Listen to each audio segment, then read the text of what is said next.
Hello, everyone. Welcome. It's Friday. How's it going? Woo.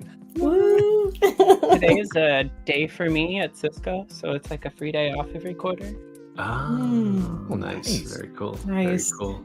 I've actually worked a 4-day work week quite a bit, so I'm always like, oh yeah, Friday. I just think of it as the weekend. That's amazing. Yeah, highly We need to recommend. teach everybody how to do that. Yeah, there's a lot of research on it, so if you want to suddenly turn this into a 4-day work week advocacy hour, I support it. Like I I'm not am opposed one. to that. I'm like one of the largest advocates for a 4-day work week. If we could do it, I'd be so down. Yeah, But, I established it for my lab. So for 3 years we had a 4-day work week, and I will tell you, as you know, as a leader at that time, the productivity benefits were extremely real. It was better than a 5-day work week. Wow. Sounds like a win compared to laying people off, but maybe I'm diving into tangents too early. There's a lot of research on the impact of layoffs as well. Well, Dr. Kat Hicks, thank you for joining us today. For folks who are maybe not as familiar with you want to tell us a little bit about yourself and what you're doing these days? Yeah, absolutely. So my name's Kat, Dr. Kat, if you like. That's what my mom called me when we both got our PhDs at the same time. And she was Dr. Mom and I was Dr. Kat. Very cool. Dr. Mom. Yeah, I was very proud of her.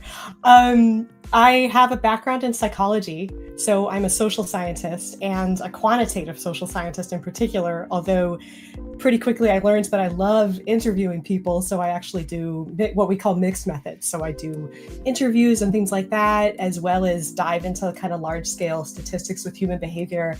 I like to call myself a research architect, and this started to happen because I got really interested in questions that felt super important to groups of people, but that we didn't have like the structures to ever set anybody up to answer them. So I got pulled in that direction with software teams and decided I wanted to devote my research agenda to studying and helping software developers, software teams, and sort of technical people in general. And that's what I've been doing for the last little while. I lead open science is kind of a huge passion of mine. So I'm a big believer in trying to get evidence from the people to the people. And right now I'm with my consultancy, which helps engineering organizations and teams put the science, all this good science, into actual practice with their orgs. Oh, I love it. I love science leading everything. That's fantastic. It's where my real heart research. is. Not all vibes. I mean, vibes are great, but actually getting down to the core of things. I think the best research, helps to show people why the vibes are important. Yeah. We were talking before the live stream a little bit about how difficult it is to find good research. And specifically, like if you're an active LinkedIn person, the feed it punishes you for sharing links to outside research. So it's so hard to find people sharing legit stuff. It is hard. How do you find, aside from creating it yourself, which I know you do, how do you find good, solid research and tell that it's good? Yeah, well, okay. That's a really big question. So, I think that just like you might approach learning a technical topic, right? There's some huge value to thinking, where are the people who are like deeply passionate about this? And is there any way to tap into them and kind of be like a fly on their shoulder?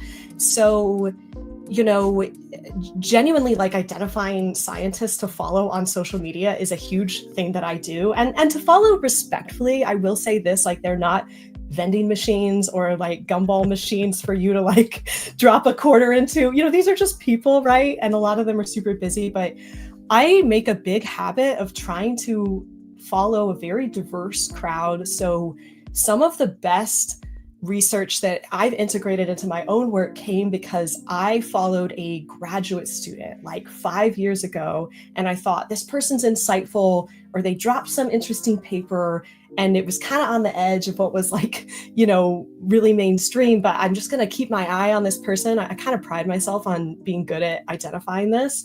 And then 5-10 years later, they are producing some massively cool work. But there are a ton of silos out there. Like science communication isn't something that scientists really get rewarded for doing, So you can certainly find some people who have devoted like tremendous time and energy into doing it on TikTok. Blue Sky is a place where a lot of scientists nerd out, but I do think there's not really one answer to this. And then we could go into like identifying good research.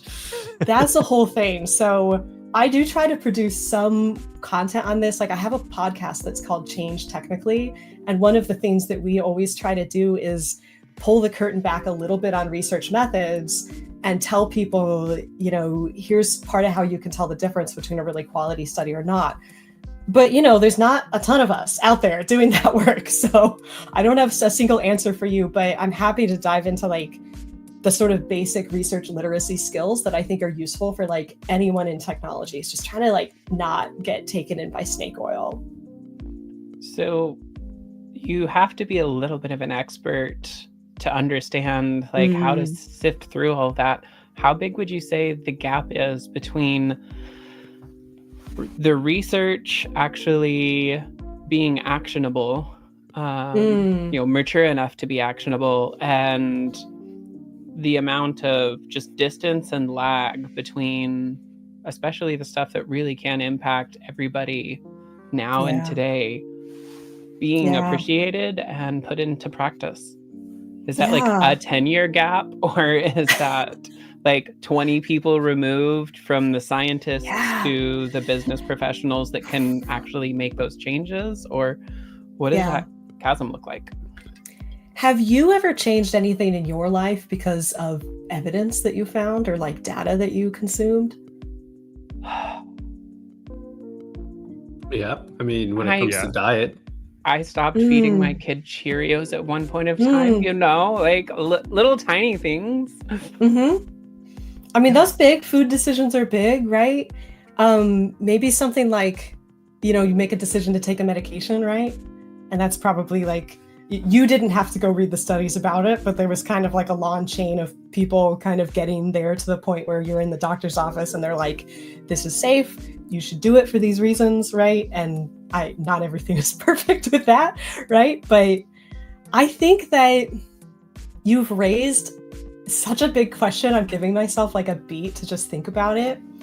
But I don't like to think we are doomed to this world of like, we have to wait 20 years between when something's in the lab and when it gets put into practice. So the reason I say that is there are beautiful, really cool moments we can look at where things accelerate.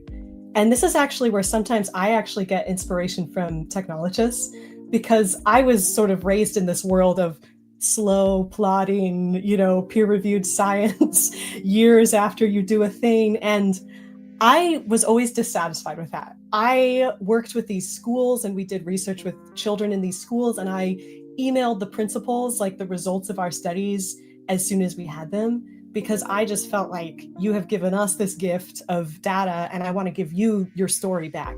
And that's like a practice that a lot of scientists have, actually. Like a lot of people do these kind of quiet sharing, ethical distribution of information things.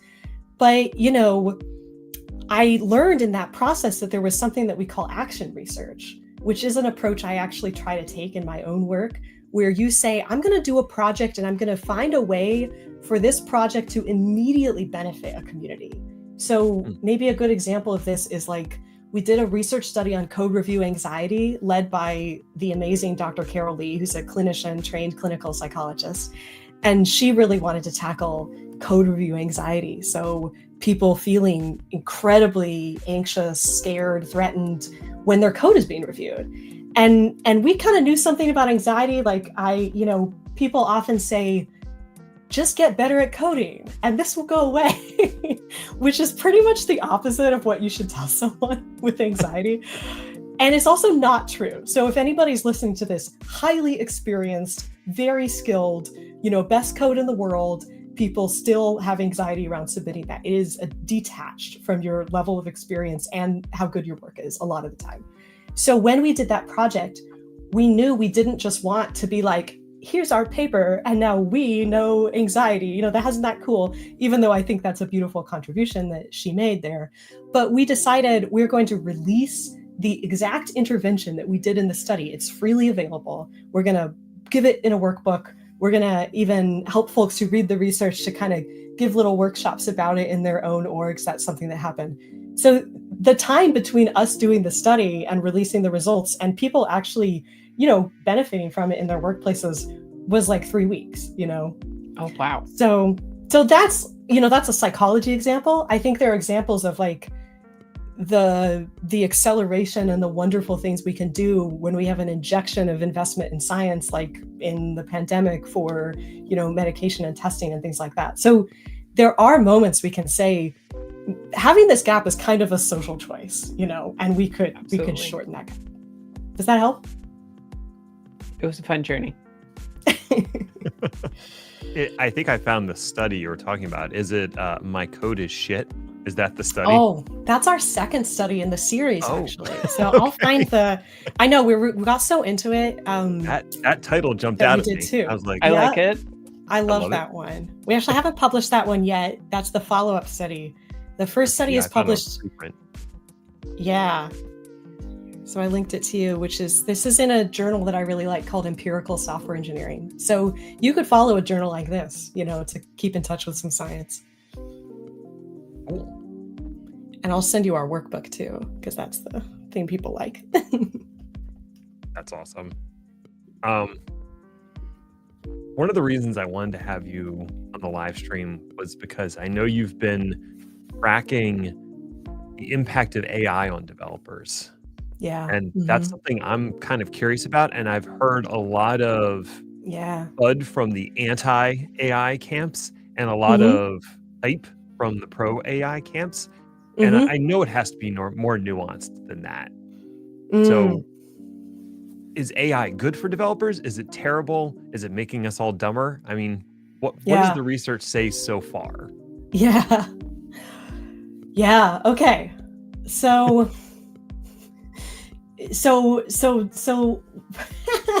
I'm asking the easy questions today. Yeah. The evidence is mixed. The evidence is really mixed, and some of the evidence is really poor quality. So first of all, it's like, let's put our like skills of taking a beat, with a highly reactive topic to work. I think a lot of the time when I hear people say, some of us love this, some of us hate this, my reaction as a psychologist is often like, okay, seems really reactive on both sides, right? Like seems really reactive. And there are good reasons we have reactivity sometimes. Like we are defending things, we are, noticing something we don't have other words for. So I'm not like saying that in a dismissing way at all. But one of the reasons that when I studied AI, I decided to study, what is the impact of threat on developers and feeling threatened in their jobs was because I felt like that was a really missing piece of the puzzle. So I did a project that we called the AI skill threat study, but the title of it's really The New Developer. It's a long title because psychologists need to like cram all of our concepts in there. And in this study, we focused on asking, how much are you feeling deep fear when you imagine AI changing your work? And a lot of people are feeling this. So in my work, we have looked at some things that help people feel less of that. Things like having a better learning culture really, really mitigates it.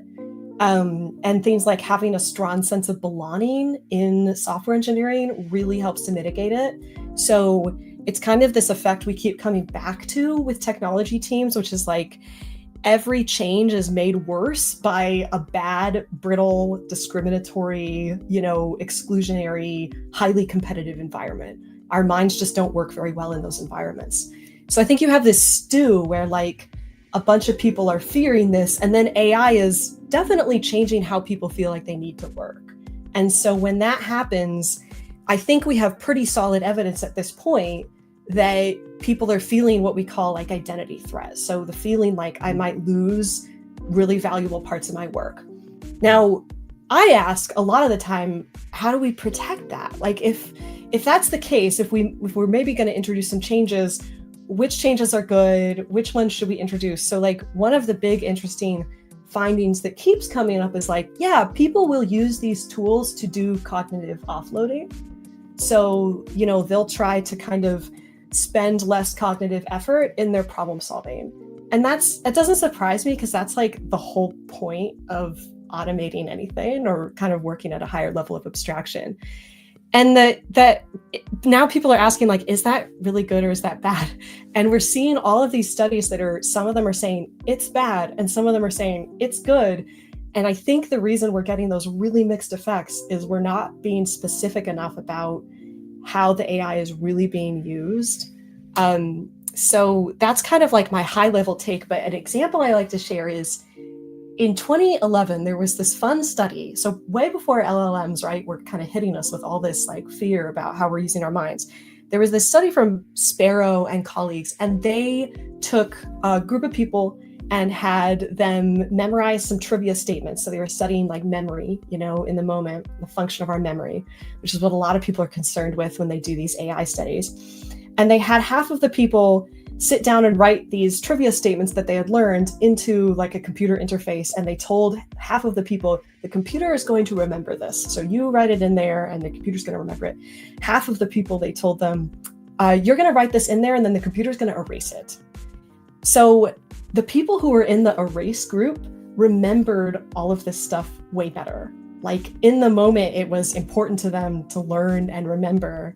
And again, this was way before LLM. So like what this shows me, there's all of this kind of research like this, that what we call our metacognition, like what we're thinking we need to do when we solve problems and the strategies we use, really change and shape how well we perform, what we remember, how well we use our minds.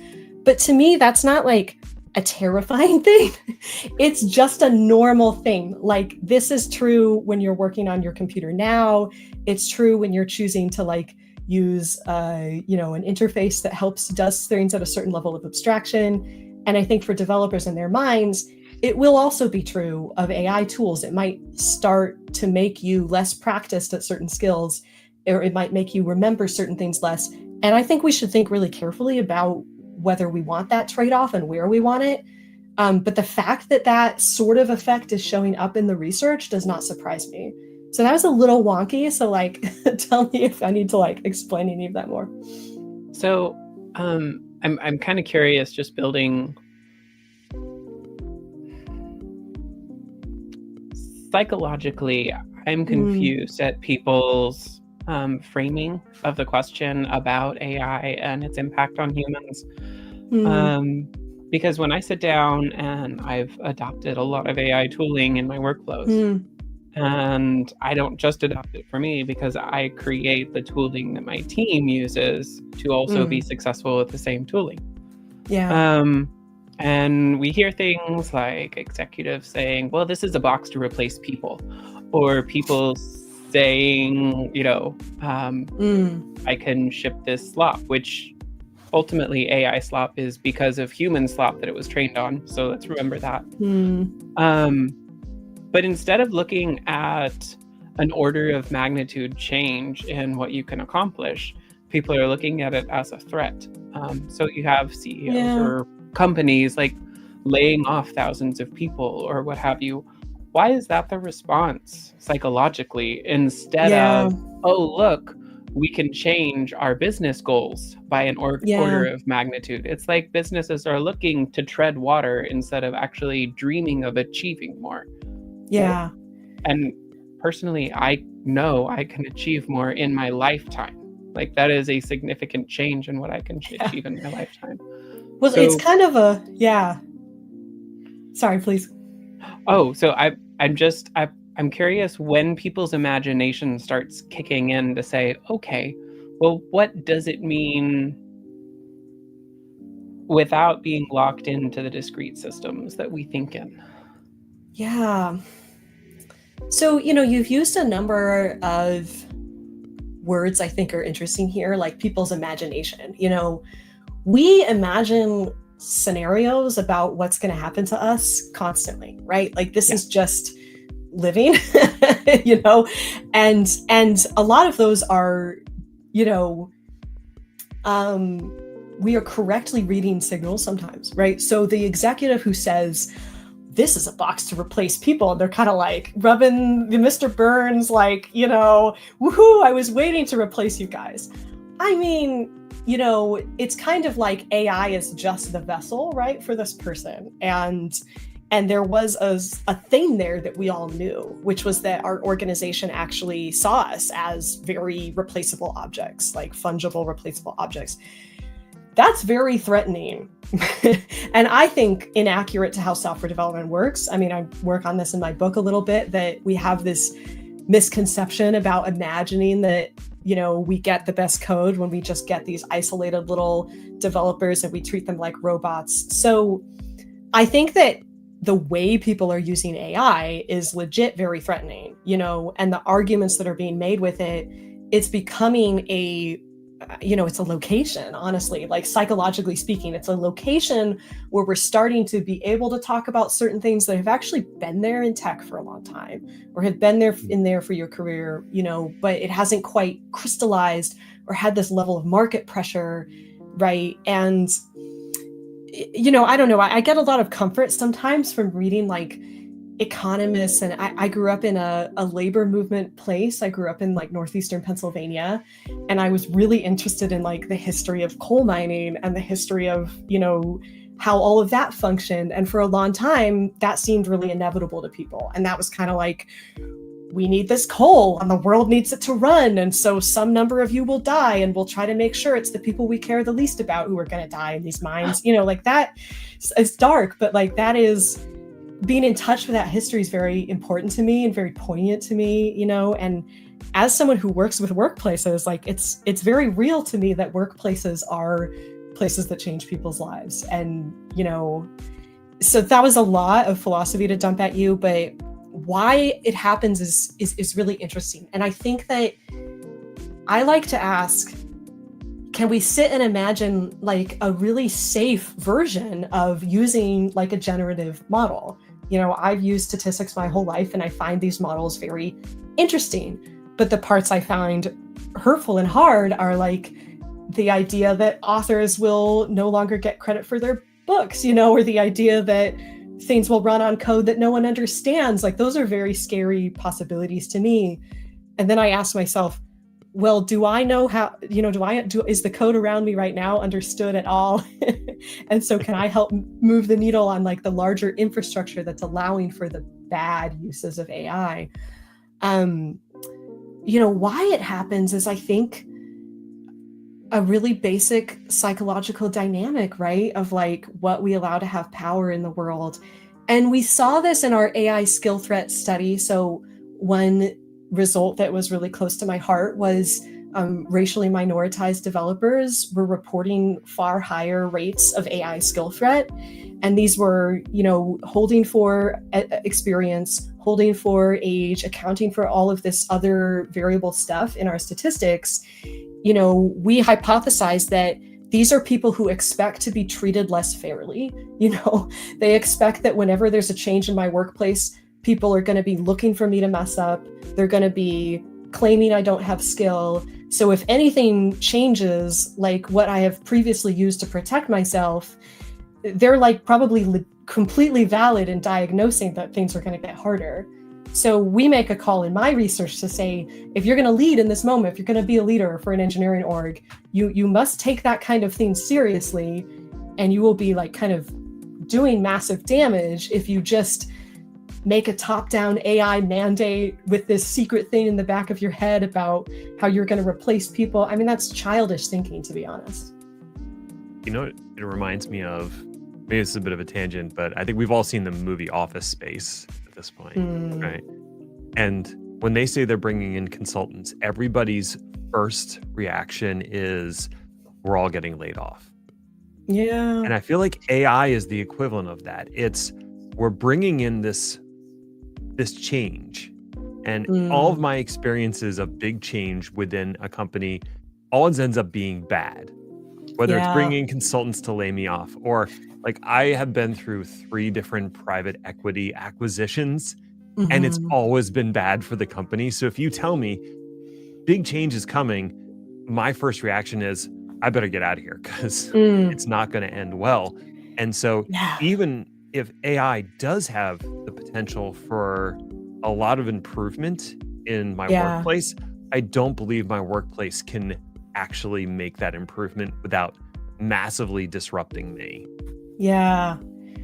And you're speaking of hypocrisy, like just straight up organizational hypocrisy, or what we sometimes call organizational betrayal, right? Like everybody says that the point of this is this thing, but do we believe it? Do we actually think it's valid and sincere? And that's something that we're all paying attention to. I mean, I know I'm paying attention to it right around me with the institutions around me, and I'm thinking, is this a trustworthy narrative, right? And I try to make the case, kind of my whole career is devoted to saying, if you can be a person who's willing to commit to trying to be a psychologically healthy workplace, you will start to protect from bad things will still happen, Right. but you won't become this place that absolutely sabotages the core psychology of your developers or anybody else in knowledge work, and their minds are what creates your work. So you shouldn't, even if you're just a cold-hearted, don't care about how they feel, you're doing a bad thing in terms of your future work and the sustainability of your business. But the moment I came into software engineering, I recognized that there were these like kind of large stated things, and then I would see these teams like rolling their eyes in the background just all the time, right? And there would be kind of this split. And a great thing about being a psychologist is, I mean, you really are not afraid of that. You're really interested in it. You're always a little bit like, oh, okay, can you tell me why there's this like meme explosion when your leader says this?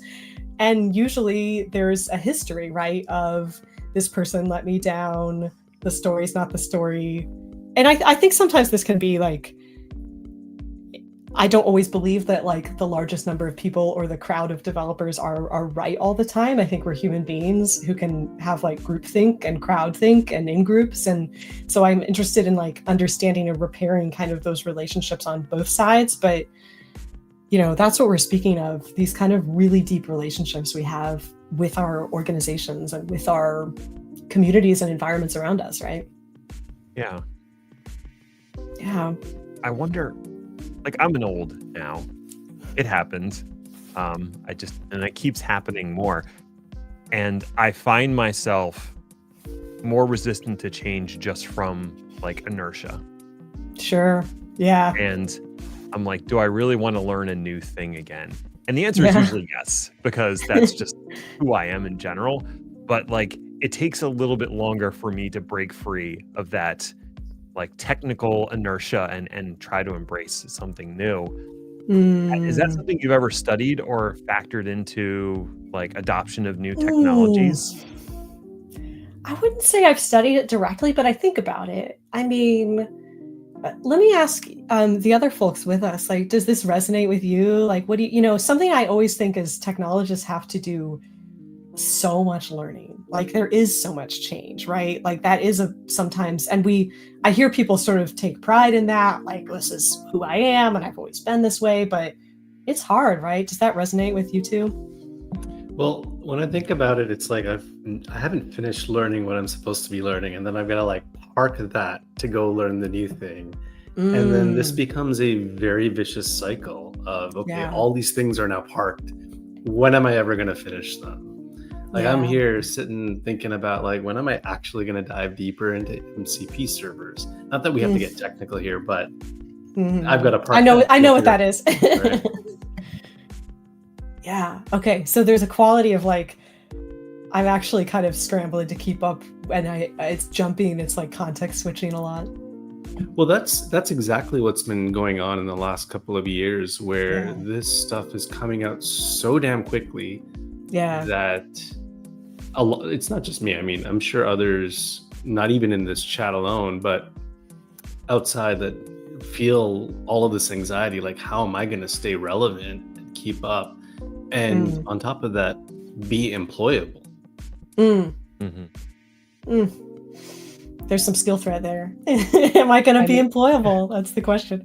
I mean, if you look at pre-ChatGPT launching, CNCF landscape was already like becoming unreasonable to keep up with. The security landscape was unreasonable to keep up with.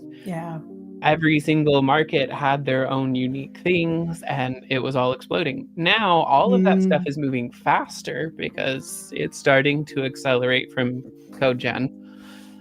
And simultaneously, you have this whole new, even bigger practice of AI, which it affects the security engineer, the software developer, the software organization leadership. It affects the individual contributors in all of the CNCF and everywhere else in the technology field. So yeah, it's like it added yet another layer of things that we have to learn when it was already out of reach.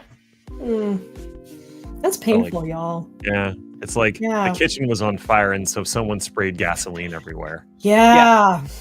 I think about it. I think about, I mean, I read research on like doctors in ERs or nurses.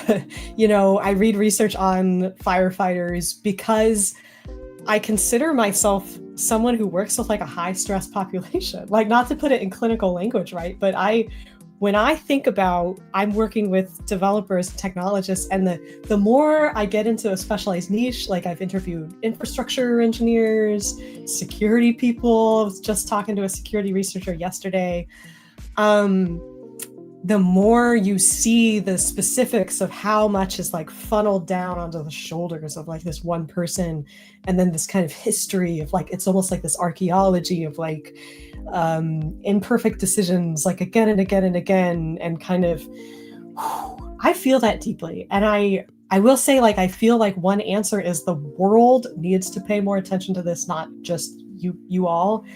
I actually feel very deeply that psychologists have let technologists down. Like, not enough psychologists have done work on the experiences of software developers, in my opinion. Like, hot take, I say this sometimes to psychologists, like, hey, you all are perfectly comfortable working with doctors or whatever. We have tons of research on that, but you know, there's like huge parts of our world are being sustained by these people who don't have enough resources, aren't being given time or understanding or compassion.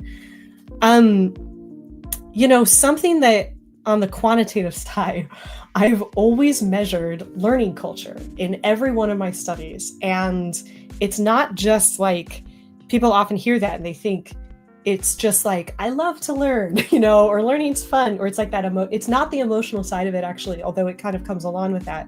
But when we measure learning culture, we measure, do you think the environment around you is actually creating enough space for you to learn? So you're not constantly in that state that, you know, you described of like, oh, I had all these beautiful plans to invest in this thing, and then the rubber hit the road and I got sucked into another thing and I never got to come back to it. And that kind of like jerking people around, it's bigger than an individual problem. And so when we do measure it, it has huge gains for teams, like an increase in learning culture, like, you know, one increase in how much people experience learning culture on a team led to like 25% less, you know, experience of AI skill threat or something like that. We also see it measurably is connected to more productivity. It's measurably connected to how effective people say their entire team is. So I often stand there in front of, you know, the executives in suits, right, and say, we all have to talk about, you know, the psychology of your workplaces. It really is your responsibility. And it might actually be one of the only things you can do for these teams in this moment is actually try to slow down the pace of change. Because another thing I care a lot about is the feeling that sometimes there are a lot of really good things we're leaving on the ground, or a lot of like teams have created really, you know, beautiful things, or they're investing in something, and then like from above some big change comes and it just knocks them all off, and no one ever like documented or protected that like little process of like experimentation and work. I did an interesting, I'm going on and on, I'm sorry, because I love this topic, but I did an interesting study with engineering managers, and it was very qualitative, and I just asked them, like, describe to me if you were actually going to try to convince executives to let your team of software developers have more time for learning, what would you say to them? And so that I'll dig up that study for you. It's a preprint out online, but it was really interesting to see that a ton of them were like, this is a great question. It's an important thing that I have to do. And I'm going to like really try to frame it to the executives as like, as important as any tool we could buy this team, you know, or more important, right? But I don't always think that we have developed that language in this industry to like truly realize what we're constantly destroying, like the good, beautiful learning cycles of these teams. You know, I think it's really neat to talk about education as a culture, because organizations that are very distantly removed from that value don't really imagine what it leads to on the whole. It sounds on the surface like it's just, we're going to let you put new stuff in your head, which is maybe mediocre as far as an argument goes when you're just reading the brochure. One of the things that education culture does, though, is it gives people time to sit down and find what the answers are. If you're curating educational materials, you're looking at it for its value. If you are building educational material for your company internally, you're basically the person who is finding out what is true and what's not. Just investing in creating educational content means you are oftentimes the first person to definitively determine what reality even looks like and capture that in a way that you can relate it to other people. So sometimes it's not even just the investment in the individual. It's also the investment in the organization value of sitting down and finding out if you even know how to answer the questions. Because a lot of times organizations don't know how to answer the questions, and they're like, figure it out. Well put. Yeah, well put. Like technologist learning is like mini R&D departments happening all over the place. And I'm very annoyed by the way we kind of are like, oh, learning, I don't know, feelings, like whatever. Like I try to frame it. I try to make it sound highly technical, honestly. Like I try to talk, and that's why I do math about it. I'm like, look, statistics at scale show, you know, and like, I'm like, you show me the efficacy of some millions of dollars you spent on some, you know, other thing that didn't work to help this org. And I'm telling you, you know, if you would get out of people's way and truly empower them to do what they love to do here. And it's funny to me because I actually think in some ways AI has actually opened the door for me on this, because I have been able to say, you never cared about training data before, but like you want something that's a model that specifically works on accurate data in your own workplace. Can we talk about your documentation? Can we talk about what is accurate and what your devs have already been complaining about forever, and the structures that you can put in place to actually allow an AI solution to work? Because these are very interacting technologies, right? Like they are constrained by what context we put them in. So that has actually been very helpful for me in having this conversation with people who truly dismiss like any individual benefit. But you can say, well, you know, it's the economics of this problem, actually.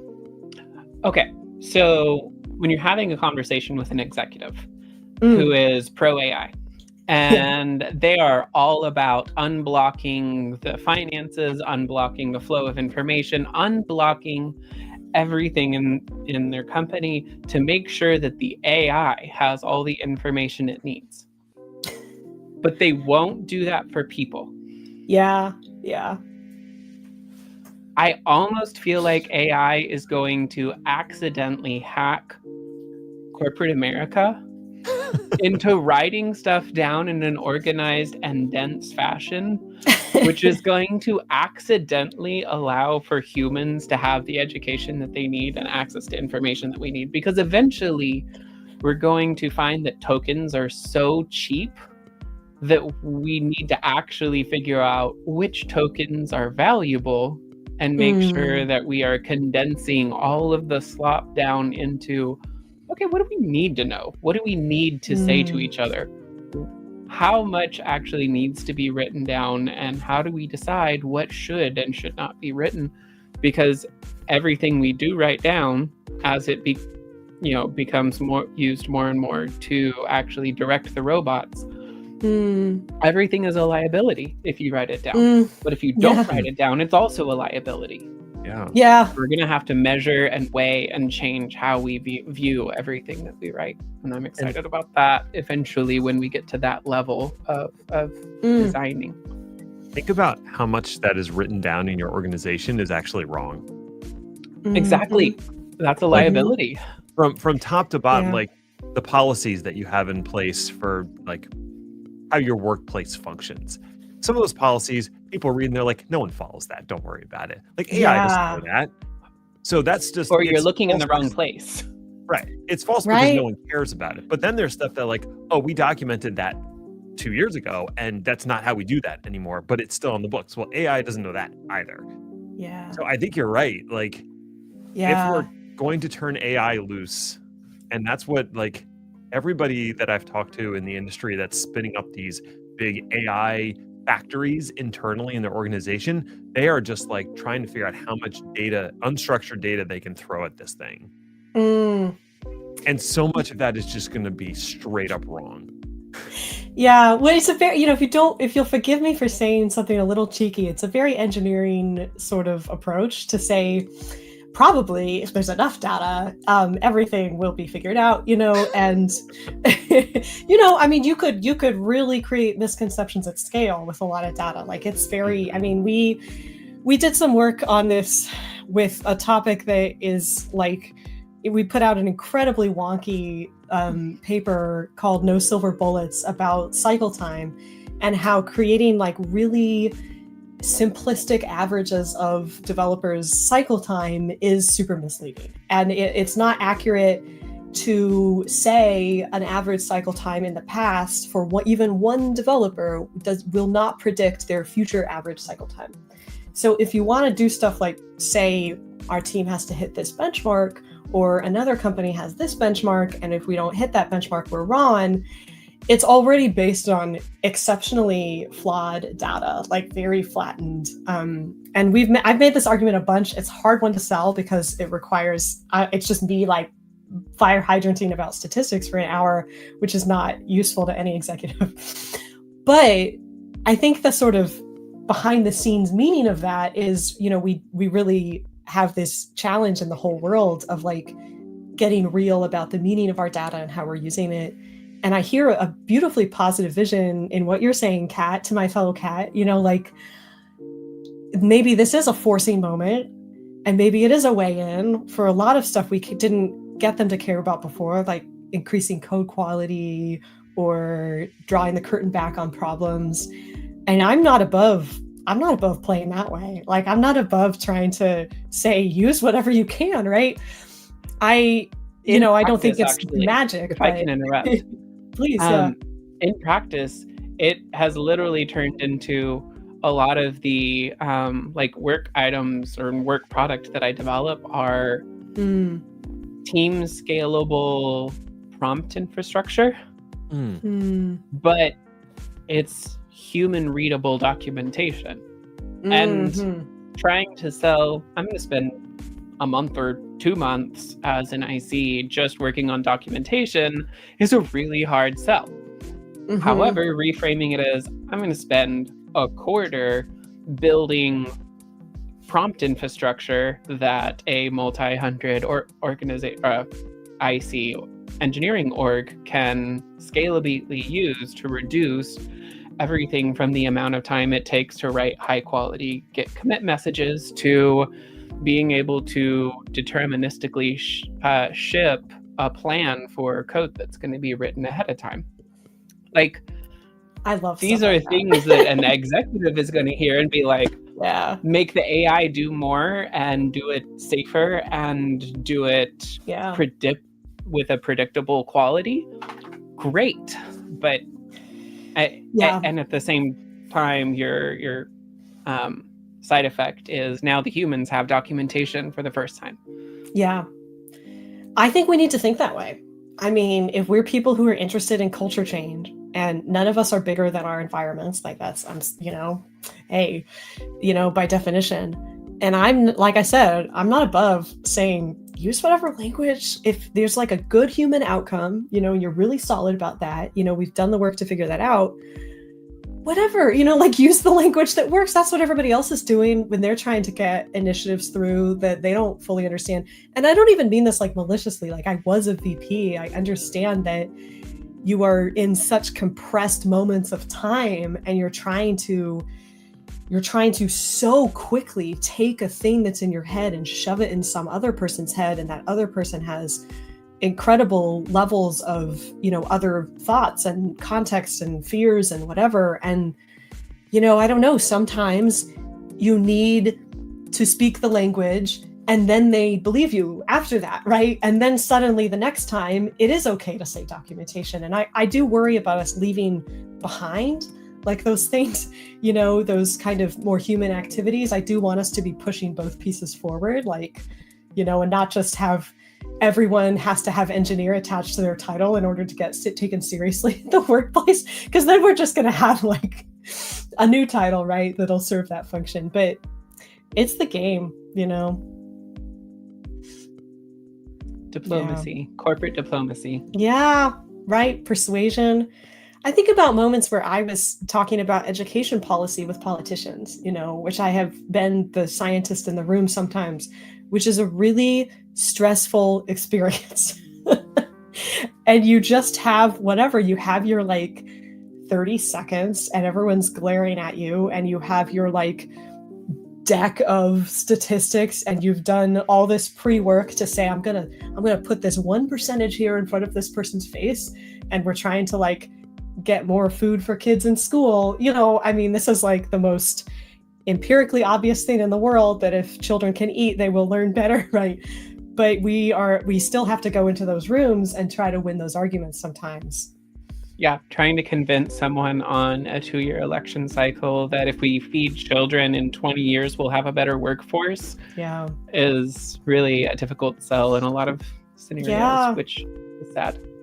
Yeah, but people do it, and people win those arguments, and I try to remember that there are so many things in my life that I have because somebody was willing to have that incredibly frustrating argument where they thought it should have been obvious, but they still waded into that room and did that. So that requires a level of like emotional intelligence and empathy that I think can be difficult, especially those of us coming from a more engineering persuasion. Not always. But thank you. Sorry. Go ahead. Because you need to understand that the thing that is most important to you right now is not the most important thing to somebody else. Yeah. And so you have to rephrase it in terms that is going to matter to them. Yeah. You know what I think? That is tough. Sorry. No, go ahead.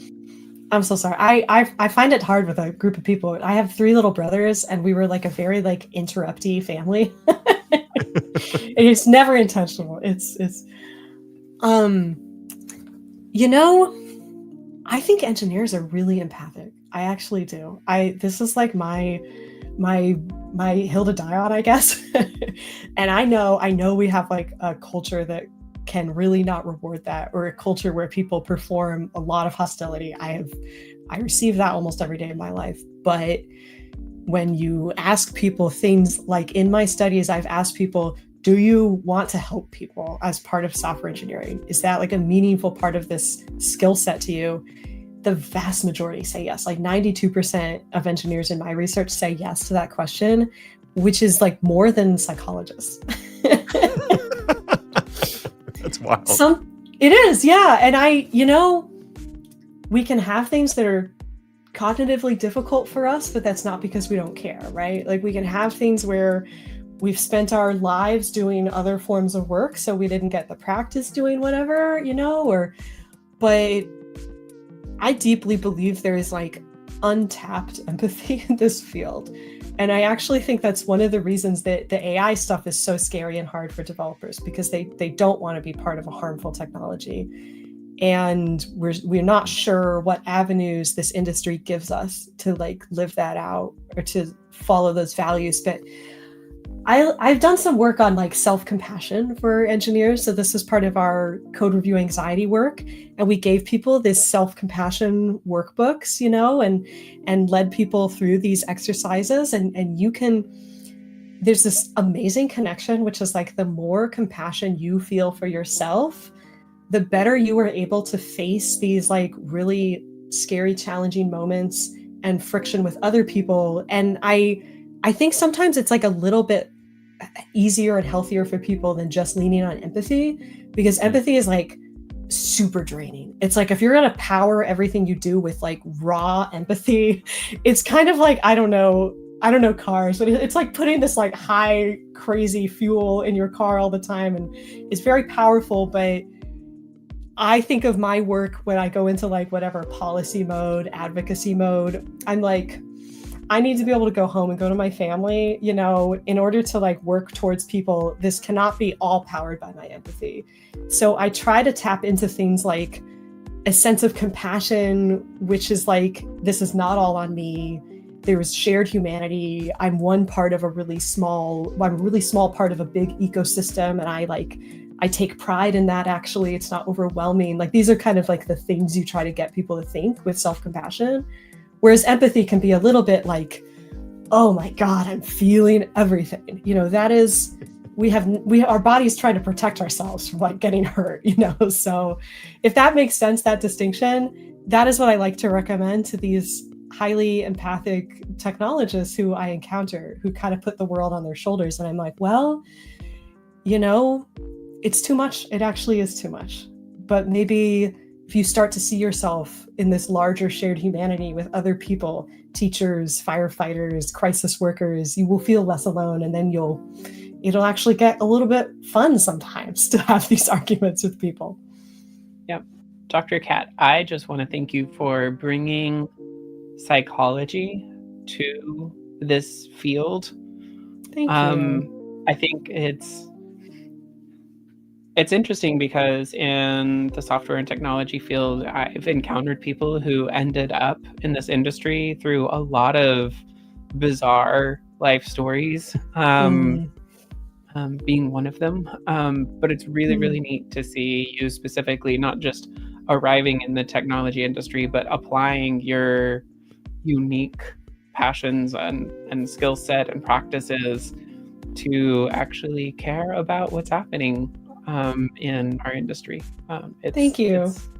You're right. There's not enough of it. Probably not enough of it in every other industry either. But you're actually doing something about it. So thank you. Thank you. It's my pleasure, and you all deserve it. Oh. Was this about AI or was it about? I think it definitely allows people to think beyond just their day-to-day of AI and how do I get faster, move faster with AI. They're actually thinking about the thinking of what we do, like the mindset of how we perform or what is driving us. And the one thing I want to ask you before we end the stream is one thing. What would you say to everyone as they're thinking about the next few years as AI accelerates? What should they be thinking about? Not about jobs or anything, but for themselves. Gosh, for themselves. Yeah. I mean, protect your mind. Protect your mind. Like it's not just a tool you pick up and throw at things.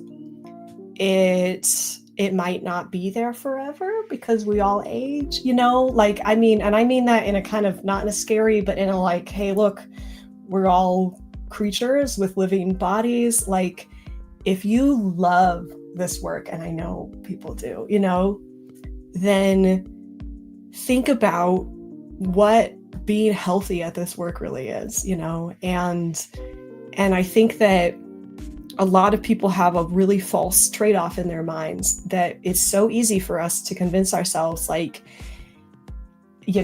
endless psychology science says we are bad at this. Like, we think if we cram all night, then we're going to remember things better. We think if we are hard on ourselves, then we're going to fix our habits. We think if we isolate from our friends, I don't know, everything will get easier. Like, there was all kinds of times we believe that we are protecting our minds and we are actually choosing short-term comfort over like long-term sustainability and goodness and health. And it's kind of like, I guess I'm being a cliche and giving you a self-care message, but self-care is actually very, very challenging, and it's a lifelong project. And I deeply believe that the people I want you all to build the world I depend on. So I want your minds to be valued for being creative and collaborating and capable of that self-compassion and all of these other facets that I see as part of what is a healthy technology community, is like the more people we can get taking care of their minds. And I care about that a hell of a lot more than I care about how many lines of code you write, so. I like that. It's just, it's that whole technology is supposed to make things better for people, whatever technology you're talking about. And that's the same, whether it's AI or traditional compute systems, or, we have lighters and light switches and all of that stuff. So remembering that, I've seen make a lot of technologists recenter and be like, oh yeah, that's why I'm here. Yeah. What a pleasure to get to talk to you all about this. Thanks for letting me share some research, share some passion. Yeah, this was fantastic. I knew it would be, and you did not. So thank you again. Marino, do you want to wrap it up? Yeah, we really appreciate you coming on here. I know it takes a lot. You've spoken a lot. This should become a podcast of some sorts. And I feel like we were working on a tool to turn our videos into podcasts. I don't know where that landed, but Dr. Kat Hicks, thank you so much for your time. We really do appreciate it. And I hope folks in the audience, if you can, please connect with Kat, follow her work, follow what she's up to, and ask her questions about how you can approach your journey a little bit better and get into some of the psychology of what we do in tech. I mean, tech is tech. Tech will always be there. It'll always grow. It'll always expand. It'll move at a rapid pace. But if we step back a bit and understand the psychology of it, understand some of that research that you've been developing and sharing with everyone, I think we can all become better people, better developers, better engineers, better humans, and provide a lot of self-care to ourselves. So thank you, everyone. Thank you, Kat. Really appreciate you coming on. And everyone have a great Friday, great weekend. We'll catch you all next time. Developers, it's the weekend. Do self-care.